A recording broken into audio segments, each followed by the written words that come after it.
दोस्तों आज हम बात करने वाले हैं 3138 ईसा पूर्व में होने वाली एक लड़ाई के बारे में। और इस लड़ाई को महाभारत कहा जाता है। और जैसा कि आप जानते हैं कि ये लड़ाई धृतराष्ट्र के 100 बेटों और पांडु के 5 पुत्र जिन्हें पांडव भी कहा जाता है इनके बीच हुई थी। और धार्मिक सूत्रों के मुताबिक इस युद्ध में बहुत ही आधुनिक हथियारों का इस्तेमाल किया गया था।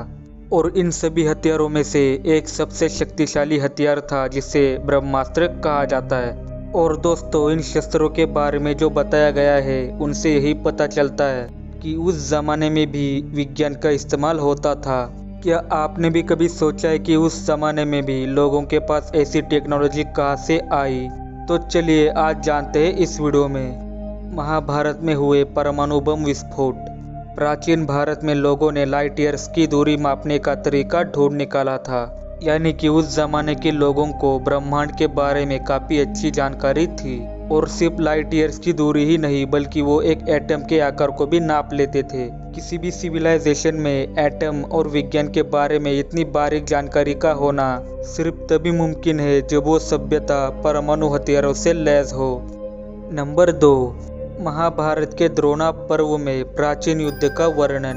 महाभारत के इस प्राचीन पर्व के खंड में एक प्राचीन लड़ाई की जानकारी मिलती है। और इस पर्व के खंड में यह बताया गया है कि यह लड़ाई इतनी तीक्ष्ण थी कि इस लड़ाई में जितने भी हाथी, घोड़े, लोग और सिपाही थे वो सभी एक झटके में राख बनकर हवा में उड़ गए थे। और सिर्फ यही नहीं बल्कि इस ऐतिहासिक लड़ाई में ऐसे ऐसे हथियारों का इस्तेमाल किया गया है जिनकी कल्पना करना भी मुश्किल है। और प्राचीन ग्रंथों में ये वर्णन है कि उस समय कुछ ऐसे हथियारों का इस्तेमाल किया गया था जो कि ध्वनि का इस्तेमाल करते थे। यानी कि वो हथियार ऐसे थे जो कि साउंड वेव्स का इस्तेमाल करते थे जिनसे कि साउंड वाइब्रेशंस निकलती थी। और वो साउंड वाइब्रेशंस इतनी ताकतवर थी जिनसे कि सामने वाले व्यक्ति की या फिर लोगों की तुरंत मौत हो जाती थी। इसके अलावा एक ऐसा यंत्र है जिसे नागास्त्र कहा जाता है। और दोस्तों इस यंत्र में नागों जैसे लक्षण थे और इसी वजह से इसे नागास्त्र कहा जाता था। और ये नागास्त्र बिल्कुल सांपों की तरह अपने लक्ष्य का पीछा करके लक्ष्य को मार गिराता था। और दोस्तों प्राचीन काल के इस हथियार के साथ आज हम आधुनिक ज़माने में मौजूद एक ऐसी मिसाइल से करेंगे जिसे कि हीट सीकिंग मिसाइल कहा जाता है। और ये मिसाइल दुश्मन की गर्मी भाप कर उसका पीछा करके उसे मार गिराती है। और सिर्फ यही नहीं बल्कि कुछ पुराने महान लेखों में बड़े बड़े परमाणु हथियार और शस्त्रों के इस्तेमाल के अलावा जैविक और रासायनिक हथियारों के भी इस्तेमाल के बारे में बताया है। यानी कि केमिकल और बायोलॉजिकल वेपन्स के बारे में बताया गया है। और इन हथियारों से निकलने वाले जो धुएं और जो जहरीली गैसें थी वो लोगों को मानसिक और शारीरिक तौर पर कमज़ोर करते थे। अब दोस्तों हम लोग बात करने जा रहे हैं ऐसे ही घातक हथियारों के बारे में और उनके नामों के बारे में। नंबर 1, वसावी शक्ति। दोस्तों वसावी शक्ति एक भाले को कहा जाता था। और इस भाले से बहुत ही बड़े पैमाने पर बिजली का निर्माण होता था। लेकिन दोस्तों इस भाले का इस्तेमाल सिर्फ एक बार ही किया जा सकता था। और इस भाले से इतनी ज़्यादा मात्रा में बिजली और ऊर्जा निकलती थी कि पलक झपकते ही सामने वाले दुश्मन को भस्म कर देती थी। और इस हथियार का इस्तेमाल ज़्यादातर बचाव के लिए ही किया जाता था जब सारे हथियार कमज़ोर पड़ जाते थे। आपको बता दें कि इस अस्त्र को इंद्रदेव ने कर्ण को कुरुक्षेत्र के युद्ध के दौरान दिया था जब उन्होंने कर्ण का कवच और कुंडल मांगा था। और उसके बदले इंद्रदेव ने कर्ण को ये वसावी अस्त्र दिया था। लेकिन इस अस्त्र का सबसे पहले उपयोग इंद्रजीत ने लक्ष्मण के ऊपर रामायण में किया था। और महाभारत में इस वसावी अस्त्र का इस्तेमाल कर्ण ने विशालकाय कुंभकर्ण को मारने के लिए किया था।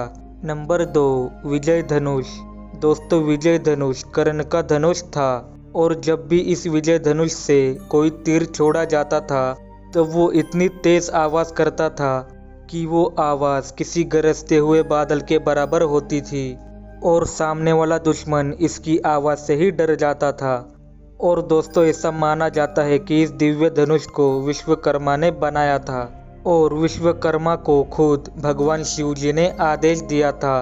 और इस धनुष को बनाने का मकसद था त्रिपुरा शहर को तबाह कर देना। ऐसा बताया जाता है कि भगवान शिव ने इसी धनुष को लेकर त्रिपुरा शहर को तबाह कर दिया था। नंबर 3, ब्रह्मांड अस्त्र। पुराने लेखों में ये बताया गया है कि जब भी ब्रह्मांड अस्त्र का इस्तेमाल होता था तब इस ब्रह्मांड अस्त्र की नोक पर ब्रह्मा जी के 5 सिर प्रकट हो जाते थे।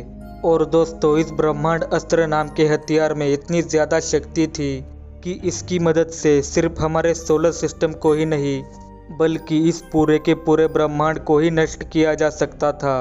और प्राचीन ब्रह्मांड विज्ञान और पुराने लेखों में ये बताया गया है कि जब भी ब्रह्मांड अस्त्र को चलाया जाता था तब इससे इतनी ज़्यादा ऊर्जा निकलती थी कि उस ऊर्जा से समंदर भी भाप बनकर उड़ जाते थे और बड़े बड़े पहाड़ राख और धूल बनकर हवा में उड़ जाते थे।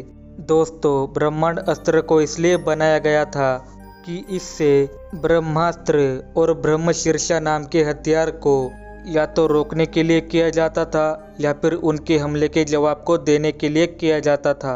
और वो हमला इन दोनों हथियारों की ताकत को ख़त्म कर देता था।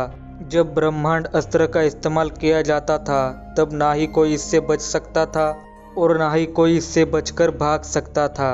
आपको बता दें कि महाभारत के युद्ध के समय गुरु द्रोणाचार्य इस हथियार का इस्तेमाल पांडवों के विरुद्ध करने जा रहे थे, लेकिन देवताओं और उनके पूर्वजों के निवेदन करने की वजह से गुरु द्रोणाचार्य ने उस हथियार का इस्तेमाल नहीं किया, क्योंकि अगर इस हथियार का इस्तेमाल किया जाता तो ये हथियार पूरी पांडव सेना को तबाह कर सकता था।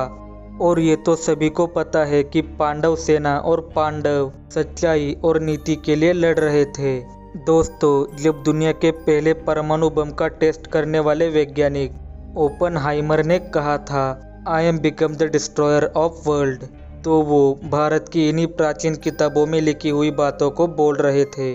तो दोस्तों, ये थे महाभारत में इस्तेमाल हुए कुछ महान हथियार। दोस्तों, इस वीडियो का सेकंड पार्ट भी आने वाला है, तो आप लोग उस वीडियो को भी ज़रूर देखिएगा।